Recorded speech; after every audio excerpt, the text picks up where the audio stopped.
Hello guys, welcome back to Sociology classes PA part 2. Today our topic is causes of intergeneration conflicts. Okay? अंतरपीढ़ी तनाव के कारण. Okay? So without wasting much time, we should start this video on this topic. Causes of intergeneration conflict. Okay? British विद्वानों ने अंतरपीढ़ी तनाव की वर्तमान समस्या के अनेक कारणों को स्पष्ट किया. ओके. प्रोफेसर VKR राव यह मानते हैं कि औद्योगिक दशाओं तथा राजनीतिक व्यवस्था में होने वाला परिवर्तन अंतरपीढ़ी तनाव का मुख्य कारण है. ओके.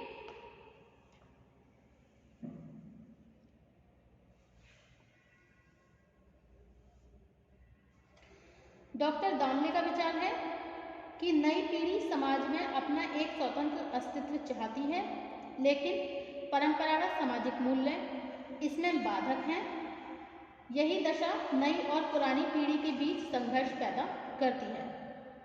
सोरोकिन ने भी गिरते हुए सामाजिक मूल्य, इंद्रियपरक संस्कृति के प्रति बढ़ते हुए आकर्षण एवं व्यक्तिवादी मनोवृत्तियों को इस संघर्ष का प्रमुख कारण कहा गया. अकॉर्डिंग टू तरुण मजूमदार, यह मानते हैं तरुण मजूमदार कि विभिन्न सामाजिक वर्गों के बीच बढ़ते हुए सामाजिक और आर्थिक विभेद इस समस्या का कारण है. इनके अतिरिक्त कुछ अन्य दशाएं भी अंतरपीढ़ी संघर्ष के लिए उत्तरदायी हैं, जिन्हें संक्षेप में निम्नांकित रूप से समझा जा सकता है. Okay. These are the all points causes of intergeneration conflicts. First पश्चिमी मूल्य, सेकंड है समाजीकरण के प्रतिमान, थर्ड गतिशीलता में वृद्धि, फोर्थ नैतिकता के मानदंड, फिफ्थ तार्किक व व्यावसायिक शिक्षा एंड सिक्स पारिवारिक संरचना. ओके. एंड नेक्स्ट राजनीतिक चेतना. ओके. फर्स्ट है आपका पश्चिमी मूल्य. वर्तमान युग में भारत में पश्चिमी मूल्यों का तेजी से प्रभाव बढ़ा. समानता, व्यक्तिगत स्वतंत्रता, व्यक्तिगत स्वार्थों को महत्व देने की प्रवृत्ति, अधिक से अधिक भौतिक सुख सुविधाएं प्राप्त करने की इच्छा, अंधविश्वासों की जगह तर्कपूर्ण व्यवहारों को प्रोत्साहन तथा मानवतावाद कुछ प्रमुख पश्चिमी मूल्य है. नई पीढ़ी इन मूल्यों से प्रभावित होने के कारण व्यवहार के परंपरागत ढंगों को स्वीकार नहीं करती. इसके फलस्वरूप उसके विचार और व्यवहार पुरानी पीढ़ी से भिन्न हो जाते हैं. नेक्स्ट टॉपिक है समाजीकरण के नए प्रतिमान. आज नई पीढ़ी का समाजीकरण जिस सामाजिक पर्यावरण में हो रहा है वह पुरानी पीढ़ी के सामाजिक पर्यावरण से बिल्कुल भिन्न है. हमारा व्यक्तित्व समाजीकरण की प्रक्रिया का ही परिणाम है. नई पीढ़ी को धार्मिक विश्वासों, जातिगत नियमों तथा परंपराओं की सीख देना आवश्यक नहीं समझा जाता. जीवन के आरंभ से ही बच्चे में आत्मनिर्भरता, समानता, स्वतंत्रता, आत्मविश्वास जैसे गुणों को पैदा करने का प्रयत्न किया जाता है. इन्हीं विशेषताओं के कारण नई पीढ़ी में परंपरागत मान्यताओं पर आधारित पुरानी पीढ़ी का विरोध करने की प्रवृत्ति पैदा होने लगती है. ओके. नेक्स्ट है तार्किक और व्यावसायिक शिक्षा. वर्तमान शिक्षा प्रणाली पर तर्क आधारित है, विश्वास पर नहीं.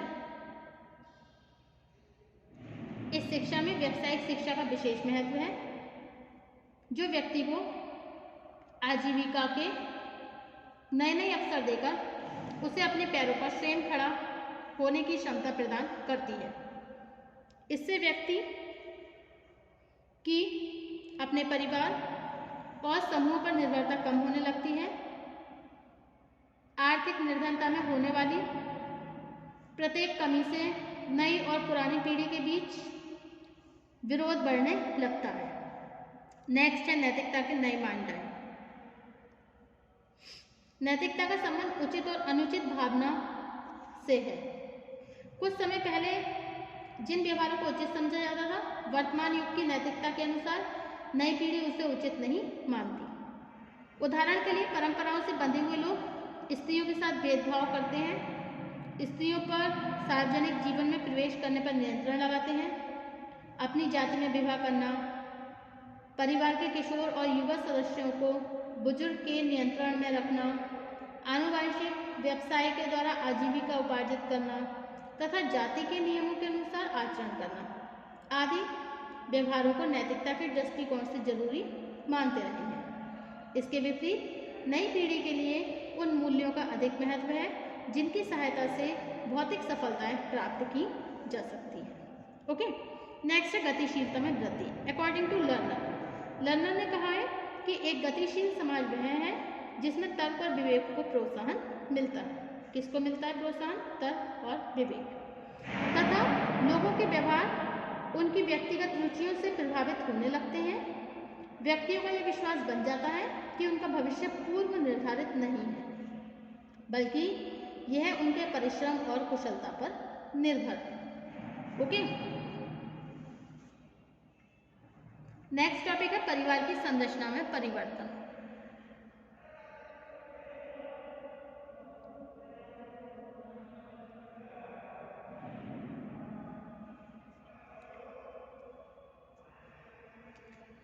कुछ समय पहले तक अधिकांश परिवार संयुक्त थे, जिनमें सभी आयु के सदस्यों को परिवार के कर्ता अथवा मुखिया के आदेशों के अनुसार कार्य करना पड़ता था। ओके, आज संयुक्त परिवारों की जगह अधिकांश परिवार केंद्रक बनते जा रहे हैं, जिनमें केवल पति पत्नी उनके अविवाहित बच्चे ही निवास करते हैं।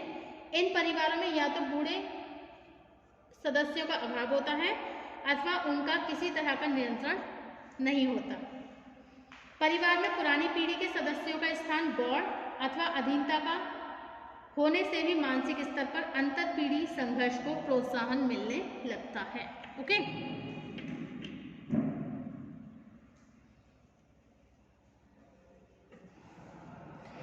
नेक्स्ट है आपका युवा पीढ़ी में राजनीतिक चेतना। नेक्स्ट टॉपिक, नई पीढ़ी की राजनीतिक चेतना से भी अंतर पीढ़ी संघर्ष में वृद्धि हुई है।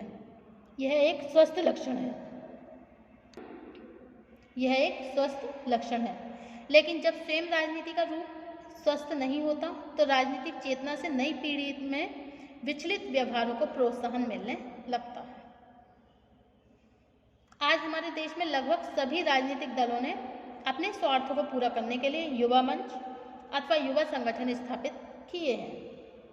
इन संगठनों के द्वारा युवा पीढ़ी को रचनात्मक दिशा देने की जगह उन्हें कॉलेज और विश्वविद्यालय में अनुशासनहीन व्यवहार करने, सामाजिक मानदंडों का उल्लंघन करने तथा अपने संगठन के लिए जनता से धन एकत्रित करने का प्रोत्साहन दिया जाता है। दिशाहीन राजनीतिक चेतना के कारण युवा पीढ़ी बड़े बूढ़ों का तिरस्कार करती है, माता पिता का विरोध करने, राजनीतिक चेतना का हिस्सा मानने लगती है। ये सभी दशाएं अंतर पीढ़ी संघर्ष में वृद्धि करती हैं।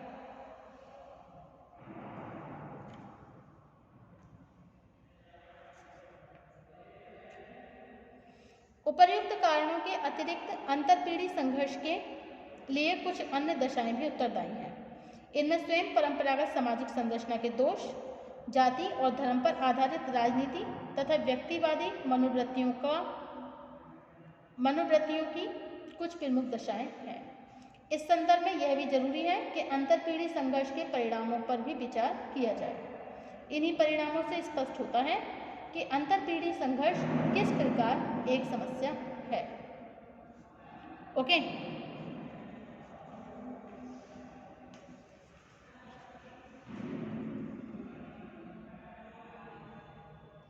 नंबर 1, अंतर पीढ़ी संघर्ष का पहला परिणाम पारिवारिक विघटन। के रूप में देखने को मिलता है।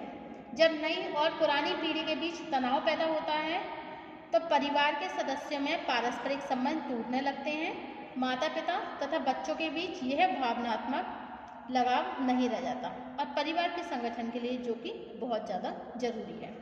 ओके, बच्चों की उपेक्षा, वैवाहिक असमंजस्य तथा भूमिका संघर्ष की समस्या अंतरपीढ़ी संघर्ष के कुछ दूसरे परिणाम है जिनका पारिवारिक संगठन पर प्रतिकूल प्रभाव पड़ता है।